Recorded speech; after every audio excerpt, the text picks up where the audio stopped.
A reading from the Gospel of John. Jesus said, "I still have many things to say to you, but you cannot bear them now. When the Spirit of truth comes, he will guide you into all the truth, for he will not speak on his own, but will speak whatever he hears, and will declare to you the things that are to come. He will glorify me, because he will take what is mine and declare it to you. All that the Father has is mine. For this reason I said that he will take what is mine and declare it to you." That famous movie, The Truth, You Can't Handle the Truth. This is Jesus foreshadowing that. I have many things to tell you, says Jesus, but you're not ready for them yet. And this is after Jesus has said many challenging things. He's just said, when they come to kill you, they're going to think they're doing it for God. So it's not like Jesus hasn't said tough things to the disciples at this point, but he's telling them, I have even more to tell you, but it would blow your mind, and I'm just not going to do that to you. Jesus is giving voice here to the fact that God is not simply a static set of principles or ideals or a doctrine. God is a living entity, a living being that is in relationship with God's self, the Father, the Spirit, God, and Jesus himself. And that this God who is in relation with God's self is also in relation with you and with me. And that God is always being aware of what we can handle and what can be revealed a little bit at a time. I don't know, in the great world of getting into a pool, there tend to be two schools: the person who just goes and jumps in, dives in, and gets going, or the people who wade in one excruciating inch at a time if you have the luxury of a zero-depth wading pool. You may guess from my intonation, I am the latter.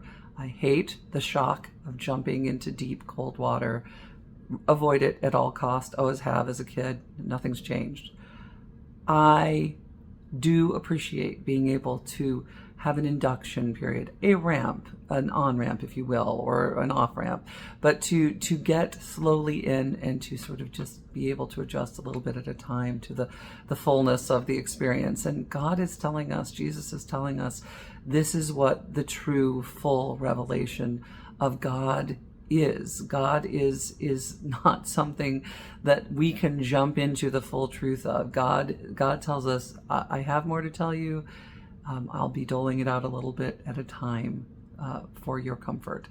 And so we can take, I think, great inspiration from that, to know that however much it is that you and I have been able to perceive about God, there is more. And it's important for us to be challenged to remember that. Sometimes we might be inclined to domesticate Jesus, or domesticate God, or domesticate our faith life.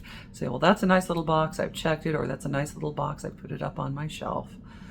God says, I have so much more to show you, so much more to give you, so much more to tell you, to reveal to you, and yet you're not ready for the fullness of it. But please know that as I am ready to speak to you, God's Spirit, my Spirit, says God, will be with you and drawing you into greater fullness of life.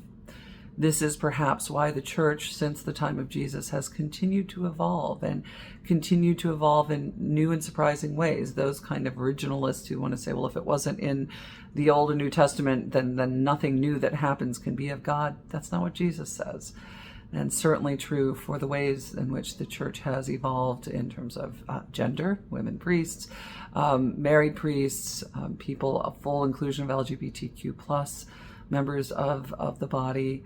God is showing us new things. And of course, we know we can get off kilter. That's why we always come to God in prayer. It's why we always watch for the affirmation of the fruit of the Spirit in anything that the church is attempting to do that feels new and innovative to us. But God is also always drawing us onward, always trying to show us more, always trying to reveal more of God's self in doses that we can handle. So may God show you something new today, but not too much. And may God bless you and keep you this day and always. Amen.